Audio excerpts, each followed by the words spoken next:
Tuan Richards, saya sudah menandatangani perjanjian ini. Silakan. Good. Very good. Ingat, jika kamu mahu membantah perjanjian ini, kamu cuma ada 1 bulan sahaja.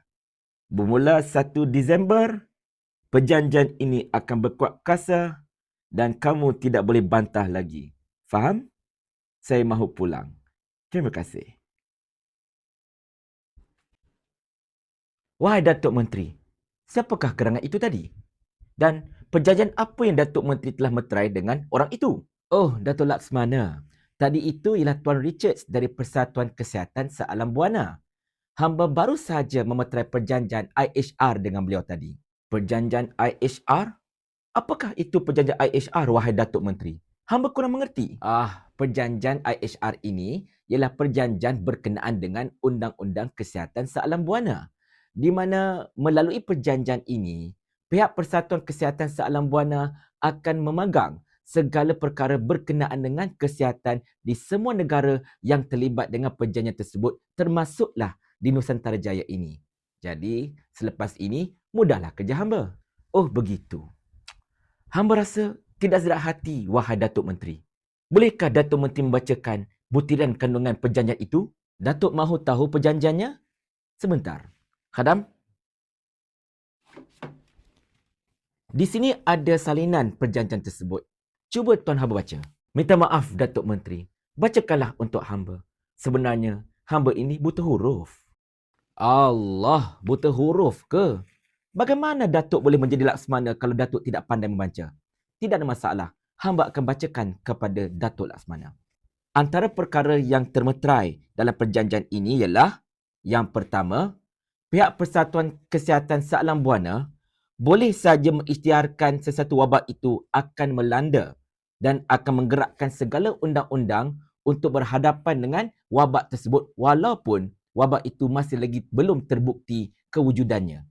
Ingat tak dahulu, wahai tuan hamba, betapa ketika zaman COVID-19, di mana sudah ada ribuan orang sudah mati, barulah diumumkan betapa ada pandemik yang melanda dan ketika itu tindakan sudah diambil ketika ramai yang sudah pergi.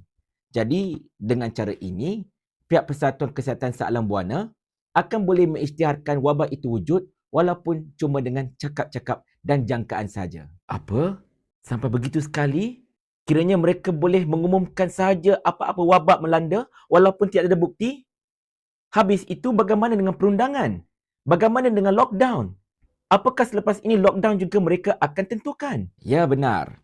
Antara perjanjian ini juga mengatakan bahawa sekiranya kalau Persatuan Kesihatan Sealam Buana itu mengisytiharkan sesebuah wabak itu akan melanda, maka mereka akan ada kuasa sepenuhnya untuk menutup sempadan negara dan juga untuk mengarahkan mana-mana negara untuk mengadakan lockdown. Di mana seperti lockdown ketika zaman COVID dahulu, cuma kali ini lebih lama dan pada ketika itu pihak kerajaan ataupun sultan tidak ada kuasa untuk menghalang atau mengubah lockdown tersebut. Semuanya tertakluk kepada budi bicara Persatuan Kesihatan Sealam Buana itu. Astaghfirullahalazim. Allahu Akbar. Habis itu, wahai Datuk Menteri, kalau lockdown pun mereka sudah tentukan, bagaimana pula dengan ubat-ubatan? Adakah kita terpaksa lagi mengambil vaksin seperti mana telah diarahkan oleh mereka? Adakah kita masih punya pilihan untuk ambil vaksin ataupun kita terpaksa mengikut arahan mereka? Di sini juga ada tercatat persoalan daripada Datuk Laksmana itu, di mana sekiranya kalau mana-mana pandemik itu sudah diisytiharkan oleh Persatuan Kesihatan Sealam Buana, maka segala ubat-ubatan yang boleh kita ambil hanyalah ditetapkan oleh Persatuan Kesihatan itu sahaja, wahai Datuk Laksmana. Kita tidak boleh mengambil ubat-ubatan lain. Kita tidak boleh lagi mengamalkan akar-akar kayu kita, herba-herba kita. Bahkan kita hanya akan makan ubat yang mereka sediakan sahaja. Kalau vaksin itu baru dan tidak terbukti pun, jikalau mereka mengarahkan kita mengambilnya, maka kita wajib mengambilnya, wahai Datuk Laksmana. Hamba sudah agak perkara ini akan terjadi. Bagaimana jikalau ada rakyat yang ingin membantah? Jikalau ada rakyat yang ingin menyatakan kepada masyarakat, ada ubat-ubatan lain yang turut berkesan untuk mengatasi wabak-wabak tersebut. Bolehkah mereka ini bersuara seperti mana dahulu? Di sini juga ada mencatatkan, lepas ini tiada siapa lagi yang bebas untuk berbantah ataupun mempertikaikan keputusan Persatuan Kesihatan Sealam Buana ini, walaupun memandang menteri kita sendiri, walaupun hamba, wahai Datuk Laksmana. Sebaliknya, naratif-naratif khabar hanya akan diuruskan 100% oleh Persatuan Kesihatan Sealam Buana ini. Maka kita hanya boleh berbicara berdasarkan kepada naratif itu sahaja, Tuan Hamba. Kita sudah tidak ada lagi kebebasan bersuara selepas ini. Astaghfirullahalazim. Datuk Menteri sedar tak apa yang telah Datuk tanda tangan ini? Hamba terpaksa, Tuan Hamba.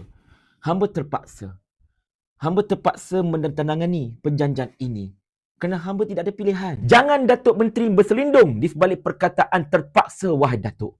Tidak ada orang yang boleh dipaksa di dalam bumi yang merdeka ini. Sekarang hamba mahu bertanyakan kepada Datuk. Adakah jemaah menteri yang lain? Adakah memandang menteri? Adakah Sultan kita tahu pasal perjanjian ini? Kerana hamba juga jemaah menteri. Hamba tidak tahu. Pihak memandang menteri dan jemaah menteri kita, bahkan Sultan kita pun tidak tahu berkenaan dengan hal ini, wahai Datuk Laksmana. Cis, Datuk Menteri! Mengapakah Datuk Menteri sanggup untuk memeterai perjanjian ini tanpa mengetahuan kami? Macam hamba katakan tadi, hamba terpaksa. Mereka minta hamba tanda tangani perjanjian ini. Jadi, apa yang harus hamba buat? Hamba terikat. Datuk Menteri telah menconteng arang ke muka kami. Telah menconteng arang ke arah kedaulatan Nusantara Jaya ini. Tidakkah Datuk Menteri sedar betapa tindakan Datuk ini akan menyebabkan kedaulatan kita terjejas, akan menyebabkan kebebasan kita cuma tinggal nama sahaja? Datuk Menteri, ada tak Tuan Richard mengatakan bahawa kita boleh membantah perjanjian ini ataupun nasi sudah menjadi bubur? Tuan Richard ada menyatakan tadi, jikalau mana-mana pihak ingin keluar dan juga tidak mahu serta dalam perjanjian ini, pihak kerajaan haruslah mengemukakan rayuan dan bantahan dalam tempoh 10 nama, wahai Datuk Laksmana. Dan selepas 10 nama itu, jika kita tidak membantah perjanjian ini, maka kita akan terikat selama 3 tahun, wahai Datuk Laksmana. Tetapi Tuan Hamba tahulah, memandang menteri kita itu mana pernah mendengar kata-kata menteri-menteri yang lain. Apatah lagi kata-kata hamba. Hamba tidak kira semua itu, wahai Datuk Menteri. Sekarang, hamba mahu Datuk pergi pujuk memandang menteri agar dapat membantah perjanjian ini sebelum segala-galanya terlambat. Baiklah, hamba akan cuba. Maafkan hamba, wahai Datuk Laksmana. Maafkanlah kelemahan hamba ini. Wahai rakan-rakan sebangsa dan senegaraku, pihak-pihak di luar sana tidak pernah berputus asa untuk memaksa kita mengikut kehendak mereka. Mereka tidak mampu untuk memaksa kita, mengarahkan kita. Lalu mereka cuba untuk menjajah kita dengan cara halus seperti perjanjian IHR ini. Sampaikan unjuk rasa anda kepada memandang-memandang menteri yang ada di atas sana, terutamanya memandang menteri perdana, agar mereka dapat menilai semula perjanjian ini dan menghantarkan bantahan kepada Pertubuhan Kesihatan Sedunia. Kerana kita tidak mahu kedaulatan negara kita dan kebebasan kita direnggut kerana satu perjanjian. Jangan kita lupa, kita pernah kehilangan Melaka ke tangan Portugis kerana satu perjanjian. Jangan kita lupa, kita pernah hilang kedaulatan di bumi bertuah ini hanya kerana satu perjanjian. Jangan diulang kesilapan yang sama, kerana jerat itu tidak pernah melupakan pelanduk.